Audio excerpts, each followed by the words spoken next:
जय हिंद बच्चों। तो आज कक्षा 11वीं आरोह भाग 1 का जो काव्य खंड का पहला पाठ है उसे हम पढ़ेंगे कबीर के पद। तो सबसे पहली पंक्ति हमें दिखाई दे रही है, इस पंक्ति के संबंध में कुछ बात कर लेते हैं। तो यह पंक्ति जो है बहुत हद तक कबीर की विशेषता को बता देती है। कबीर किसे महत्व देते थे। आप देख सकते हो कबीर जो है यथार्थ को ज़्यादा महत्व देते थे। जो वो देखते थे, जो वो अनुभव करते थे, जब वो समाज में घूमते थे तो वो जो समाज में देखते थे, जो अनुभव करते थे, उसी को अपने सद्वचनों और प्रवचनों के रूप में बोला करते थे। और उनके शिष्य जो है वो इन सद्वचनों को, इन दोहों को, पदों को लिखा करती थी, जो आज इस रूप में हमारे पास है और आज हम पढ़ रहे हैं। मैं कहता हूँ आँखन देखी, तू कहता कागद को लेखी, तू कहता कागद को लेखी। अब ये तू किसके ऊपर व्यंग है? ये ऐसे लोगों पर व्यंग है जो किताबी बातों पर ज़्यादा विश्वास करते थे। तो कबीर कहते हैं कि जो किताबी बातें हैं वो पुरानी पड़ गई हैं। मैं तो जो आज देख रहा हूँ, जो मैं समझ रहा हूँ, जो मैं भोग रहा हूँ, मैं उसके संबंध में ही चर्चा कर रहा हूँ। लेकिन ये ऐसे लोगों पर व्यंग है जो अभी भी पुराने ढांचे पर चल रहे हैं और उनके लिए ज़्यादा महत्व जो किताबों में लिखा हुआ है वो है। तो ये ऐसे लोगों पर व्यंग है जो कर्म कांडों को ज़्यादा महत्व देते थे। करे करे कर्म कांडों के लिए करे करे नियम बनाए जाते थे। जहाँ तक कबीर की बात की जाए तो कबीर के संबंध में कई कहानियाँ प्रचलित हैं। तो उनमें से जो एक कहानी है कि कबीर के संबंध में कहा जाता है कि एक विधवा ब्राह्मणी के कोख से इनका जन्म हुआ था और विधवा ब्राह्मणी लोक लज्जा के भय से एक टोकरी में इनको रखकर यमुना नदी में इनको बहा दिया गया था। उसके उपरांत नीरू और नीमा नामक जुलाहा जो है उन्होंने इनका पालन पोषण किया। और ऐसा भी कहा जाता है कि जो जुलाहा जाति जो था वो बाद में मुस्लिम धर्म को अपना लेता है, पूरा जुलाहा वर्ग। तो इसीलिए बहुत लोग कहते हैं, कुछ लोग कहते हैं कबीर हिंदू है, कुछ लोग कहते हैं कबीर मुस्लिम है। तो इस तरह की बातें चलती रहती है।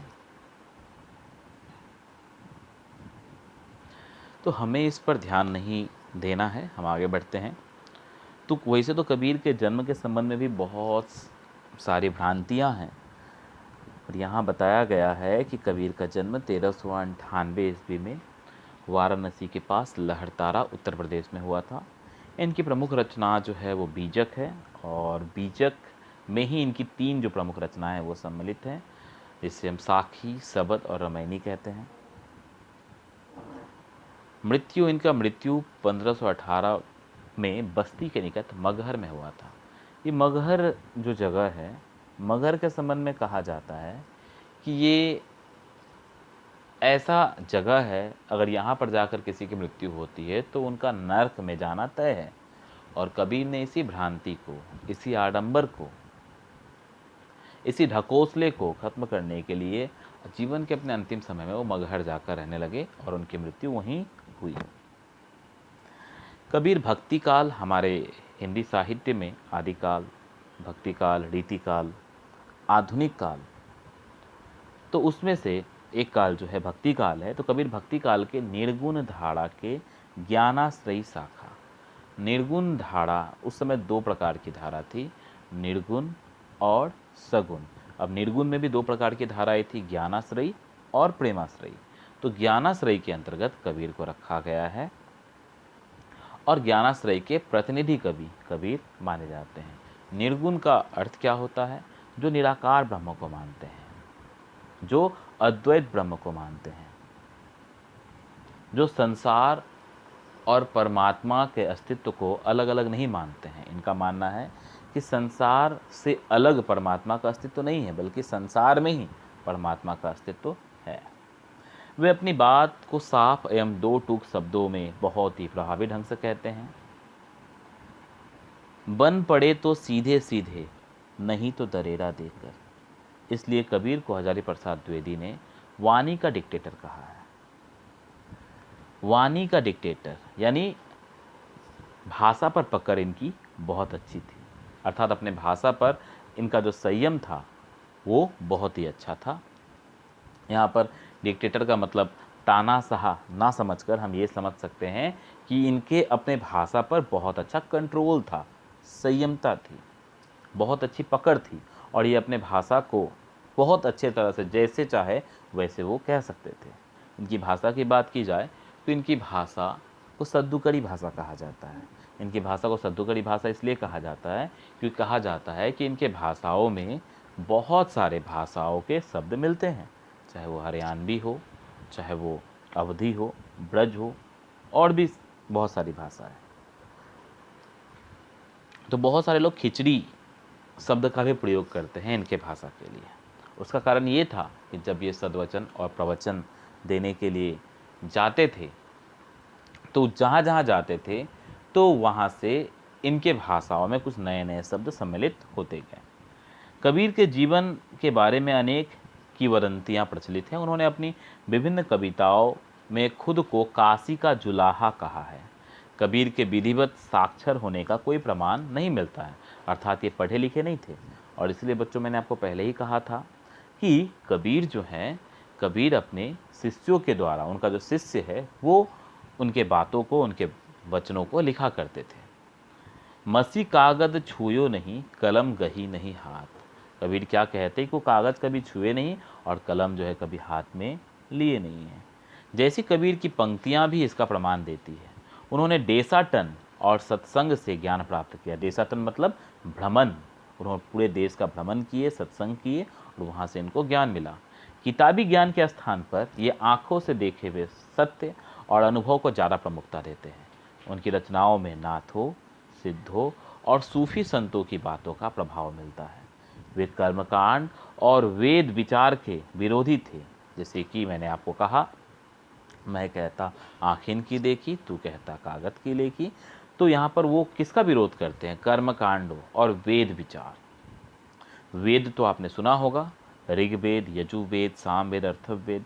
तो वे कर्मकांड और वेद विचार के विरोधी थे तथा जाति भेद, वर्ण भेद और संप्रदाय भेद के स्थान पर सद्भाव, जाति भेद, वर्ण भेद और संप्रदाय भेद के आधार पर वो प्रेम, सद्भाव और समानता का समर्थन करते थे, साम्यता का समर्थन करते थे। यहाँ प्रस्तुत पहले पद में हम क्या देखेंगे, सुन लीजिए ध्यान से।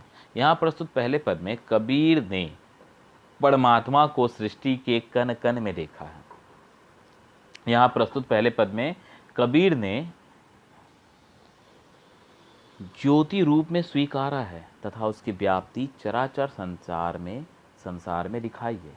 इसी व्याप्ति को अद्वैत सत्ता के रूप में देखते हुए विभिन्न उदाहरणों के द्वारा रचनात्मक अभिव्यक्ति दी है। तो अब यहाँ पर प्रस्तुत पहले पद में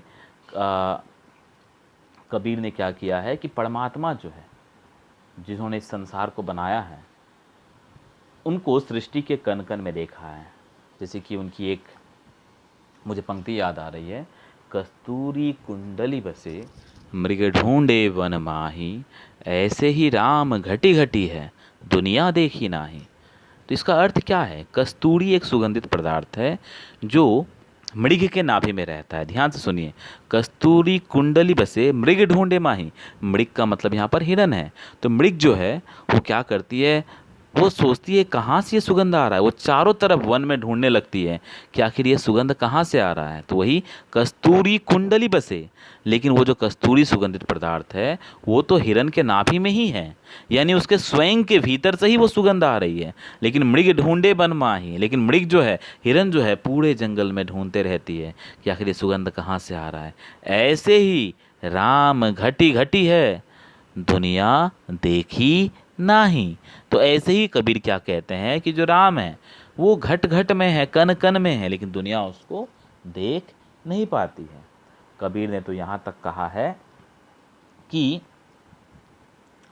कबीर ने तो यहाँ तक कहा है कि मान लीजिए अगर ये समुद्र है, ठीक है, ये मान लीजिए समुद्र है और यहाँ पर मैं एक बर्तन बनाता हूँ और यहाँ पर मैं ऐसे करके पानी रख देता हूँ। तो कबीर ने तो यहाँ तक कहा है कि ये जो है, ये जो समुद्र है या जो नदी है, इसको परमात्मा कहा गया है। इसको क्या कहा गया है? परमात्मा। और ये जो घैला आप देख रहे हो, ये है शरीर। ये क्या है? हमारा शरीर है। और अंदर जो ये पानी है, इसे हम मान सकते हैं आत्मा। तो जब ये घैला जो है फूट जाता है, अर्थात जब हमारा शरीर नष्ट हो जाता है, जब हम मृत्यु को प्राप्त करते हैं, तो ये जो जल है, जो हमारी आत्मा है, इसको आत्मा माना गया है, ये आत्मा फिर कहाँ मिल जाती है? परमात्मा में। तो इस प्रकार से परमात्मा का ही एक अंश आत्मा है, अर्थात हमारे अंदर खुद ईश्वर का वास है। तो इसको वो प्रमाणित करते हैं। दूसरे पद में कबीर बाह्याडंबरों पर प्रहार करते हैं। साथ ही यह भी बताते हैं कि अधिकांश लोग अपने भीतर की ताकत को ना पहचान कर अनजाने में, ध्यान से सुनिएगा, तमाम लोग जो है अपने भीतर की ताकत को ना पहचान कर अनजाने में अवास्तविक संसार से रिश्ता बना बैठते हैं और वास्तविक संसार से बेखबर रहते हैं। तो इस प्रकार से पहले पद में हम देख सकते हैं जहाँ पे उन्होंने परमात्मा को सृष्टि के कण कण में स्थापित करने का प्रयास किया गया है, उन्हें एक ज्योति के रूप में स्वीकार किया है और उसके व्याप्ति को चराचर यानी कण कण में माना है। और वहीं दूसरे पद में वो बाह्याडंबरों पर प्रहार करते हैं। तो बच्चों, ये जो है, ये हमारा कबीर के पद का हम कह सकते हैं हमारा पहला भाग है। दूसरे भाग में मैं संपूर्ण अच्छे तरह से शब्द सह एक एक शब्द का अर्थ बताते हुए व्याख्या करूँगा। तो बच्चों, आप उस वीडियो को ज़रूर देखना, वो हमारा दूसरा भाग होगा। धन्यवाद।